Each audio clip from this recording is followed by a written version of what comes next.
how are you? I'm good. I'm a little warm, but I'm glad to be here. This is a historic day in my life. So, Yes, sorry, I didn't get a chance to see you swallowing the sword, but how's the experience like? the sword swallowing is interesting. It's one of the hardest things that you can learn to do with the human body. But for me, that's not as hard as getting in front of a room full of people and to speak, because I grew up with extreme fears and social anxiety disorder. So for me, that's the hard thing, is getting up and trying to remember what I want to say. And the audience was very receptive. They were really a very, very good audience. And it was a great experience to be here at TEDxAccra. I'm glad you're enjoying yourself. But how did you start the whole sword swallowing? How did you come about the whole experience? Well, that's what my talk is about. As a little child, because I grew up with so many fears and was teased and beat up by the bullies, I vowed I wanted to do real magic, do things that the bullies could not do.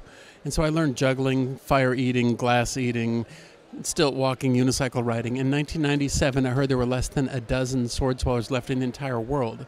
So I began practicing. I practiced 10 to 12 times a day, every day, for 4 years, a total of about 13,000 unsuccessful attempts, before I got my first sword down in 2001. And now this is what I do as a living in 36 countries around the world. But the ironic thing is, it's not so difficult to swallow the swords. For me, the difficult thing is for me to find my purpose and calling, to know that my life has meaning, and to inspire other people to do the impossible in their lives, and to find their purpose and calling. Most people think my purpose is the sword swallowing, but that's not really it. My purpose is to inspire others to do the impossible in their lives, to help other people find their purpose. That's wonderful. But you said earlier on that the difficult thing is for you to speak in front of an audience. How did you overcome that? Well, one of the points I talk about in my talk is you don't actually have to conquer your fear. All you have to do is make your dreams, your thrones, bigger than your fears. So I've learned to focus on my dreams, my thrones, what my purpose and calling, what God has me to do in the world. And when I do that, the fears are less important. If I'm focused on where I'm going, what I'm supposed to do in this world, then it doesn't matter the fears quite so much. The thrones, the dreams overpower the fears.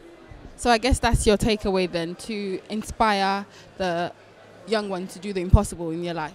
Do the impossible. You can do the impossible in your life. It doesn't have to be swallowing a sword, but if it's just to finish school or get a degree or start a business or write a book or travel to another country or travel the world or whatever it is, you can do the impossible. If this scared, shy, skinny, wimpy kid can do the impossible, then so can you. Thank you so much, Mr. Meyer.